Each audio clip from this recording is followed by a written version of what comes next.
Bonjour, bienvenue à Yosport International. Défaite de 5-2 du Canadien de Montréal face aux Golden Knights de Vegas au Centre Bell.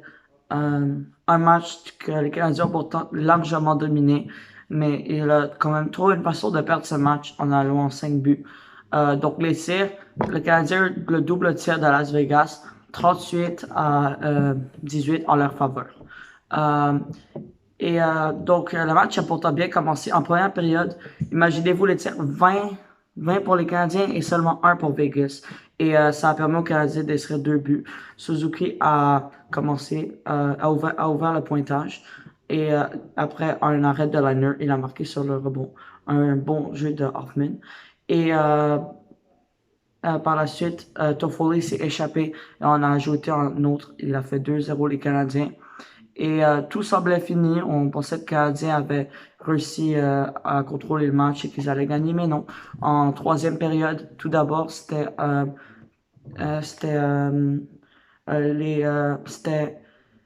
Pietrangelo qui a fait bouger les cordages en avantage numérique pour le premier but de la saison en avantage numérique des Golden Knights de Vegas. Par la suite, Jonathan Marchessault a créé l'égalité et les Golden Knights ont même pris l'avance sans faire de bruit en avantage numérique. Donc, sans faire de bruit, ils ont réussi à prendre l'avance. Et le Canadien a tout essayé au bout de donner le territoire de Vegas en troisième période. Mais les Golden Knights ont ajouté 2 buts dans un filet désert, celui de Chandler Stevenson et de Braden McNabb. Euh, il y a tellement de choses à dire sur cette performance. C'est un peu bizarre puisque ça a été une domination et je pense pas que c'est possible de perdre après avoir complètement dominé un match comme ça. Surtout à la première période, prendre une avance de 2-0, mener les tirs 21 et après s'effondrer 5-2. Je ne vois vraiment pas qui on peut blâmer. C'est juste que des fois, dans la LNH, les défaites en jouant mieux, ça arrive. Je pense que c'est ça la situation. Il y a un problème de confiance. C'est des erreurs qui sont très faciles à éviter, que les Canadiens font des petits détails. On dirait qu'on va un peu partout en défense sans vraiment se concentrer.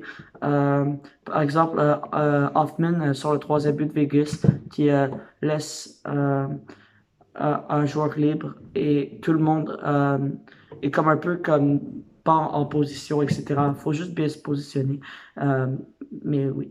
Il faut parler de Jeff Petrie, par contre. Il s'était frustré à l'entraînement, a brisé son bâton. Et là, lors de la troisième période, a complètement frappé la porte très fort et a un peu engueulé les autres joueurs. Je ne sais pas ce qui arrive avec Petrie. Je ne déteste pas ça, avoir un peu d'émotion. Parce que, en tant que partisan, c'est bien comme de voir que les joueurs sont également frustrés et veulent gagner. Je pense que ça fait un peu du bien à tout le monde de voir ça. Mais par contre, je sais pas, je pense que Petrie essaie trop d'en faire. Euh, il tire beaucoup, mais énormément, puis surtout des tirs un peu inutiles. Je pense que peut-être qu'il devrait un peu plus passer la rondelle. Euh, mais c'est une perte de confiance pour lui on espère que ça va s'améliorer. C'est une très bonne personne, mais il montre un peu de frustration envers ses coéquipiers.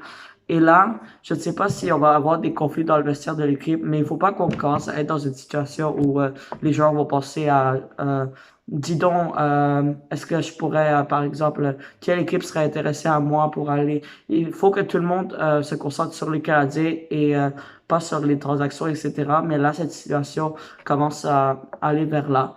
Et il faut absolument trouver une façon de gagner des matchs. Puis pour le prochain match, il faut répéter ça. Il faut avoir une performance de 60 minutes. Parce que je pense honnêtement, les Canadiens, ils ont presque une performance de 60 minutes. C'est ça, c'est juste comme ça, 10 minutes qui achètent toute une rencontre. Oui, des fois, ça arrive. Et Suzuki, par contre, je dois prendre le temps pour dire à quel point Suzuki est un joueur spécial. Il a un but, une mention d'assistance en première période, et 12 points en 13 matchs, et surtout 12 points à ses 9 derniers matchs, je pense. Oui, il va très bien. C'est un joueur intelligent, et il a signé 8 ans à Montréal. Et je pense que son contrat paraît très bien pour les Canadiens d'avoir un gars comme ça en bas de 8 millions. Et je suis très satisfait avec son travail. Euh, je pense que Allen n'a pas connu un si bon match, mais en même temps, c'est que c'est pas des lancers francs, c'est toujours des bons bizarres, etc. Donc, c'est pas toujours facile pour un gardien.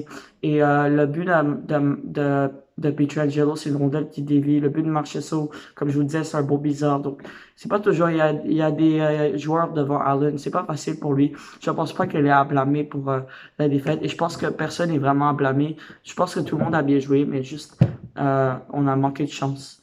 Et par contre, Petrie, c'est quelque chose qui doit se régler parce qu'il commence à avoir de la frustration.